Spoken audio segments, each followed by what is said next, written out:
Well, we're sitting on a block that I believe we've been on for about 70 years.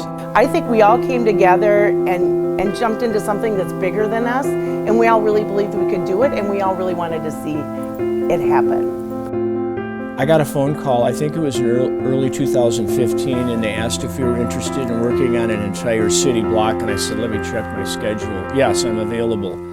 But it's been a terrific type of move for us, and it's changed the way that we work.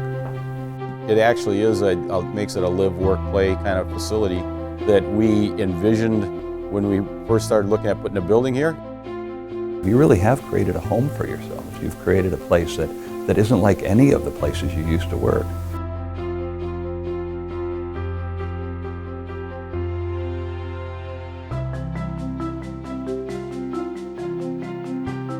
Kraus-Anderson's history is a 125-year-old company.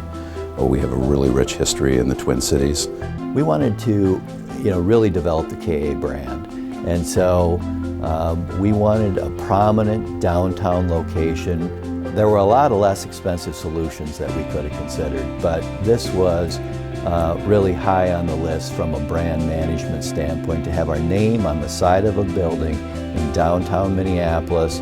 I mean, the building in its day was probably leading edge, but we were operating in a building that was probably pretty inefficient for today's standards.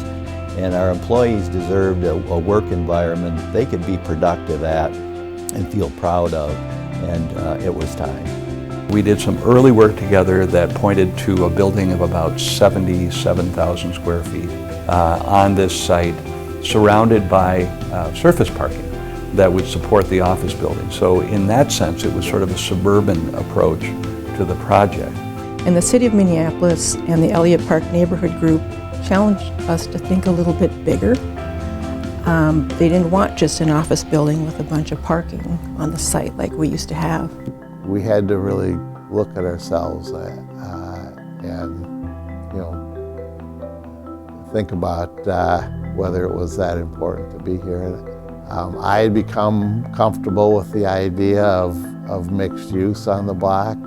Well, Bruce's vision, and with Dan, was that we weren't in the parking business, we were in the development business, and so ultimately our goal was to develop the block. We backed up and spent about a year putting the rest of it together, and went back into the city, and they were elated at what we had done. The goals were to take basically a parking lot, a surface parking lot with the existing KA office building, and completely transform it into a vibrant mixed-use development with high density, streetscape, and community benefit. We have a prime block here for development. Let's go out and let's just get it done.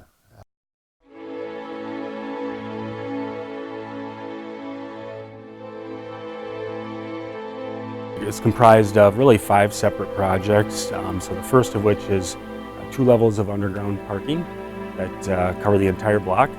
And then on top of that, there's 4 projects. So one of which was our corporate headquarters. The other is a 306-unit, 17-story residential tower. It's called the HQ Apartments. The brewery building, so it's a mixed-use, multi-tenant building, was the third project, and then the last project, a 8-story, 168 guest room hotel, Marriott Autograph. So when you add everything up, it's about 750,000 gross square feet of developed area.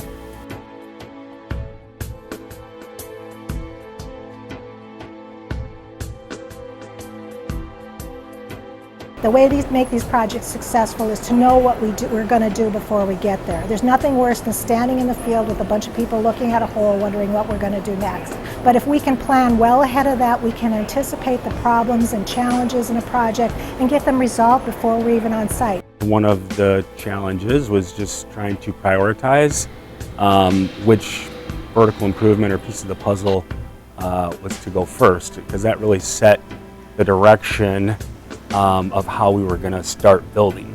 We started to talk about, the whole block as a as a community and as a one large site rather than separate entities.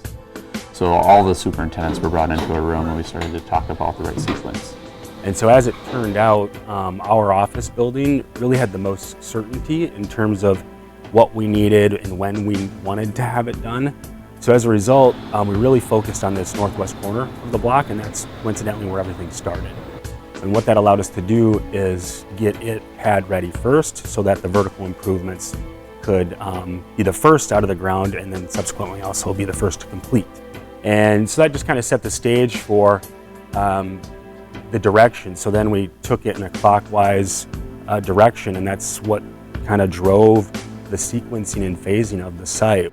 The coordination with the other sites, that's where the intricacy comes in. They're tables, we call them tables, and as quoting my tower crane operator, he felt like he was threading a needle each day when he was flying those. So our tables would come out from the west side of the north half of the apartment building, and we'd be about 6 feet away from the office building trying to get that out. And there was a lot of guide ropes and a lot of precision and accurate work to get those out and back up every day. Lean's really about collaboration and bringing everybody together so that we get the best information flow. BIM is a big component of that because it brings out the discussion in a virtual world rather than after something's already started to be put in place. Safety's always number one. It wasn't a concern, but it was always on the top of our radar, and all of our subcontractors did an impeccable job on safety for that project. One of the challenges was traffic, getting materials in and out and when we pour. Each day we took steel delivery of the steel that we were going to put up that day. We weren't able to take it directly from the truck to standing up, but the sweet spot seemed to be take it off the truck, lay it on the ground, and that way all the pieces were easily grabbed as the guys that were installing them needed them. But ultimately, we wisely set this job up for success with an ample schedule and appropriate design time and due diligence. The whole building, everything that the team I was involved with did a remarkable job, I think. So it's one of my best jobs I've been on.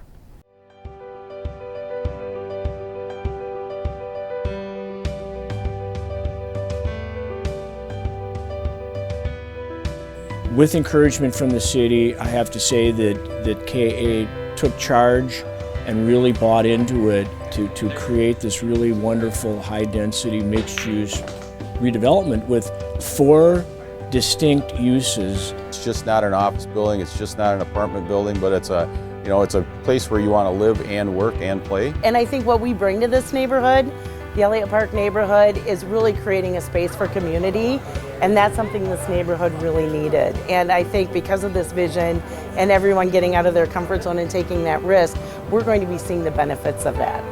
How blessed am I to be part of that final piece of this block? That's exciting in and of itself.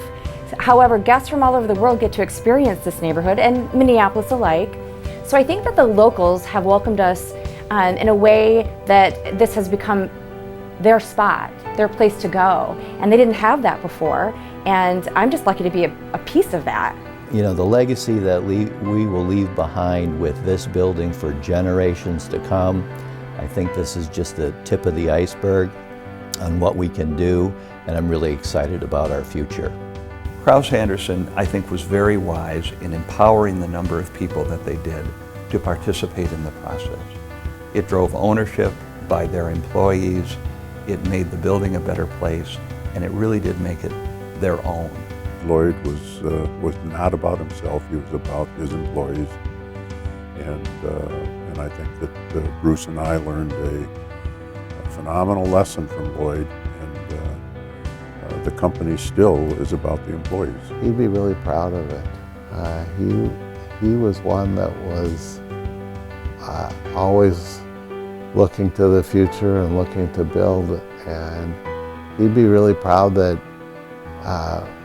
we did something new.